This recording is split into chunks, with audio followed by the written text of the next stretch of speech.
You don't belong here, okay? Get out of my class! Take a breath, Ryder. Sit down. I said move! Ryder, hands off! Now! She didn't even... The loudest bully in school ran at the only black girl in class. He tried to drag her out in front of everyone, yelling she didn't belong. Everyone stared, but she didn't cry, didn't run, didn't flinch. Then something no one expected happened. It was fourth period math. The classroom felt tense, like something big was about to happen. All eyes turned when Tana Brooks walked in. She was the only black student there. She didn't say a word. She didn't need to. She moved calm, slow, steady, like she knew her own strength. She walked past the rows of desks, each filled with students pretending not to watch, and sat at the back, her usual spot. But today, something felt different. From across the room, Ryder Cooper, the scariest bully in school, looked up. His jaw tightened. His fist gripped his pencil. Ryder was tall, broad-shouldered, and always angry. He had been suspended 3 times. Nobody dared to challenge him unless they wanted trouble. But Tana didn't care about trouble. Not even a little. Miss Fields, their teacher, was writing fractions on the board. Can anyone solve this one? No one raised a hand. No one even looked at the board. Everyone was watching Ryder. Ryder didn't look at the board either. He stared at Tiana. He slammed his pencil on the desk. Crack. It broke in half. His friend Tyler whispered, "Dude, chill." Ryder didn't chill. He stood up. In the quiet room, the sound of his chair scraping the floor felt loud. Tiana looked up calmly from her notebook. "Hey," Ryder yelled, pointing at her. You don't belong here." The whole room froze. Miss Fields turned. "Ryder, sit down. She doesn't belong here." Ryder shouted again, ignoring the teacher. "You're not one of us. You're leaving this class." The air felt heavy. Tiana blinked once and said slowly, "Sit down, Ryder." Ryder laughed. "Oh, you think you're tough." He marched toward her. Miss Fields tried to stop him, but Ryder brushed past her like she wasn't there. His boots thudded hard on the floor. He looked ready to explode. Tiana didn't move. Ryder got to her desk, eyes full of anger. "What's your problem, huh?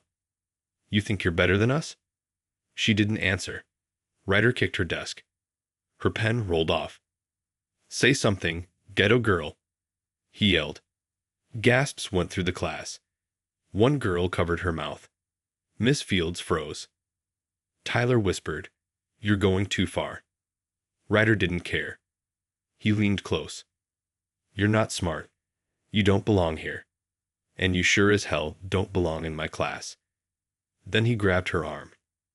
"You're leaving now," he shouted. Tiana's chair slid back as he pulled. That was the moment. Everything changed. Ryder raised his fist and swung fast, but she was faster. Whoosh! His punch missed. In one smooth motion, she rose, grabbed his wrist, twisted it, spun behind him, and flipped him. The whole class watched as Ryder hit the floor. Thump. Silence. Tana stood over him, calm, like a lion after the hunt. Then she did something no one expected. She picked up her chair, sat back down, crossed her legs, opened her notebook, and started writing like nothing happened. What just happened? Someone whispered. Ryder groaned on the floor. Tyler's mouth hung open.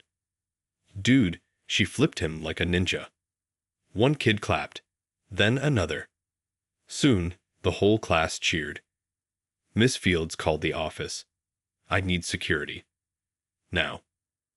Minutes later, 2 school guards ran in. They saw Ryder on the floor, Tiana calm in her seat. "Take him," Miss Fields said. "What?" "No," Ryder shouted.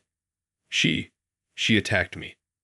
"No," Miss Fields said coldly. "You attacked her. Everyone saw it." The guards lifted Ryder. "Let go." She's the problem. She's not like us. Enough. One guard snapped.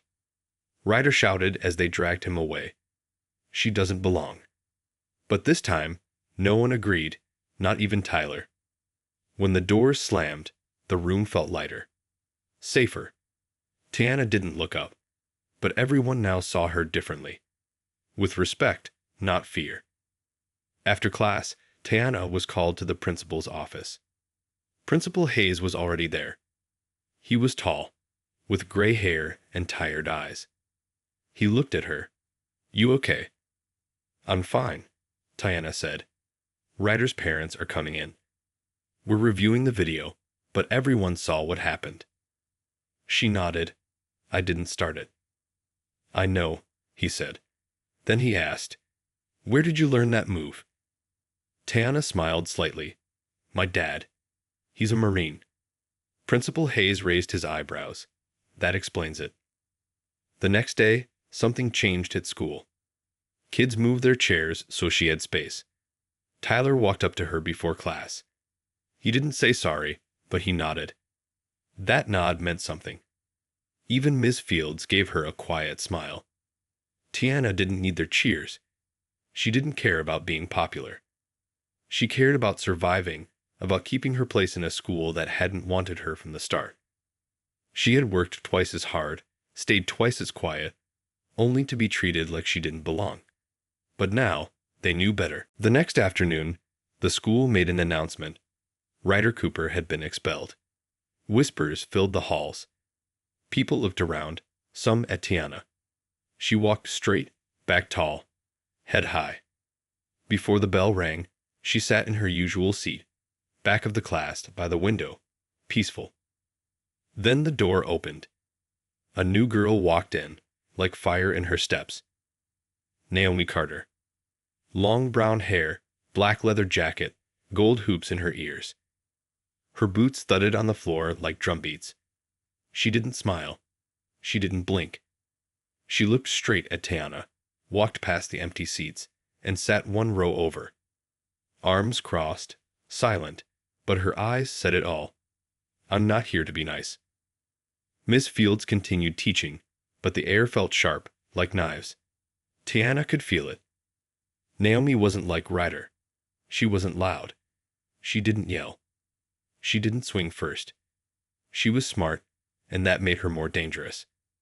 During class, Naomi leaned in and whispered, "You think you're safe now?" Tiana didn't respond. "You're not," Naomi said.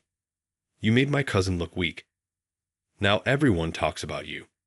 My family doesn't like that." It clicked. Naomi was Ryder's cousin. Next period, history class, Naomi followed her again. At lunch, Naomi sat 2 tables away. Whispers started spreading. "She's here for Tiana. Be careful. She's trouble." But Tiana wasn't afraid. Not of Naomi.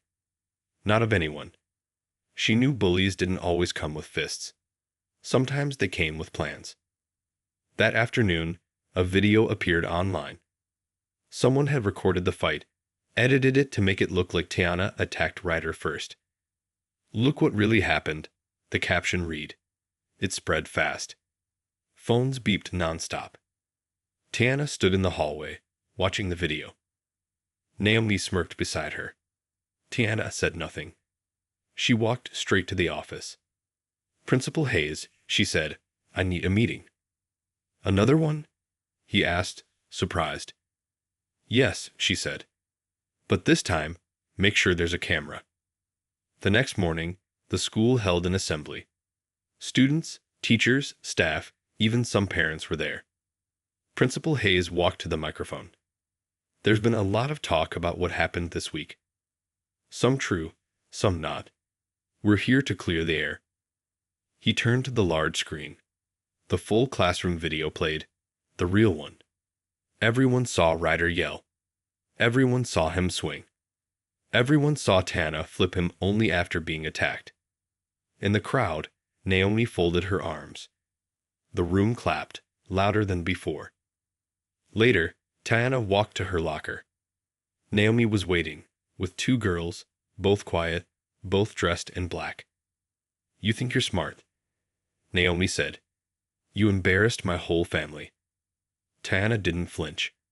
"No, they did that themselves." Naomi stepped closer.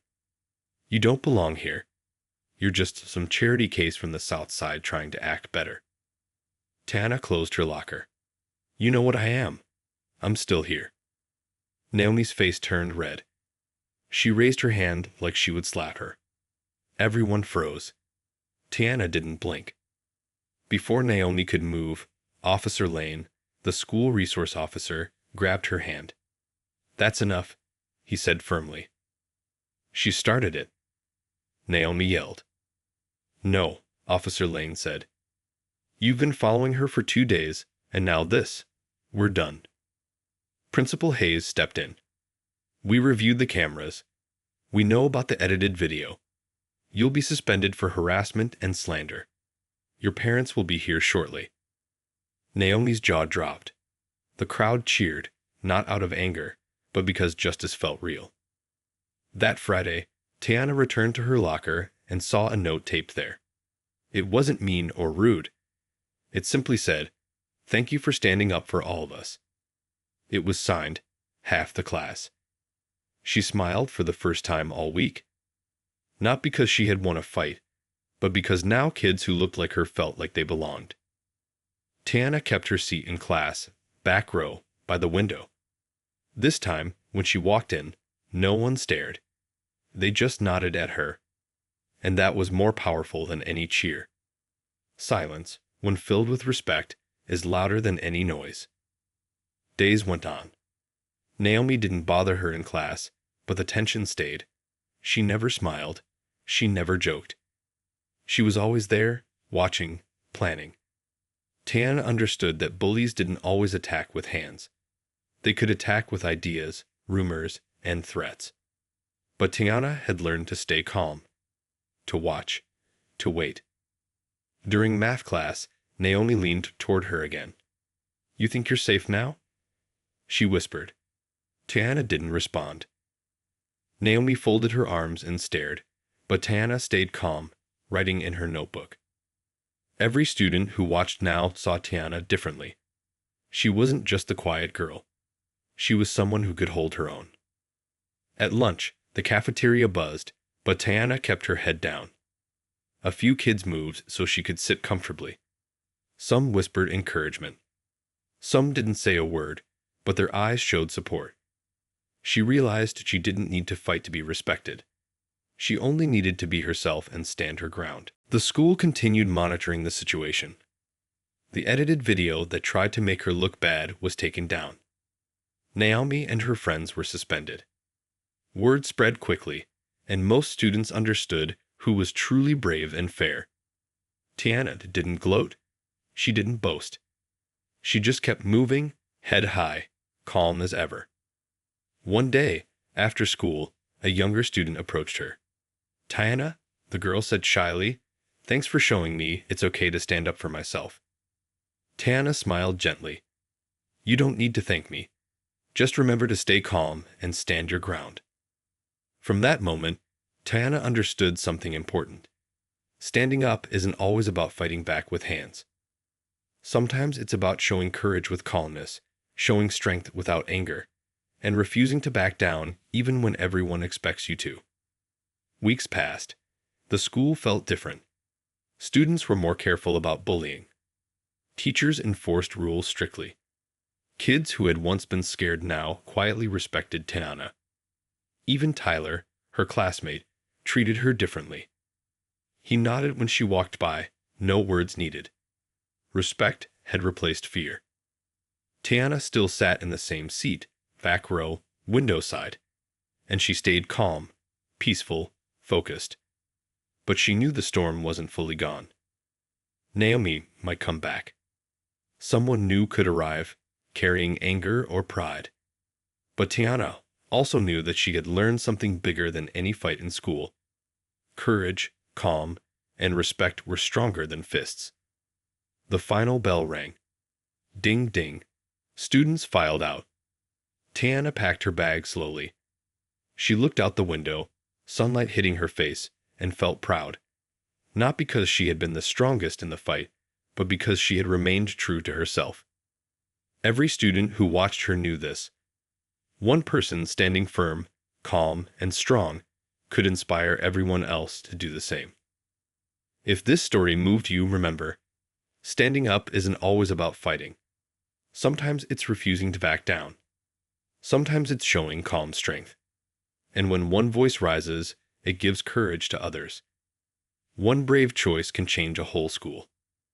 Tiana walked out of the classroom, back straight, head high, peaceful, respectful, strong, and ready for whatever came next.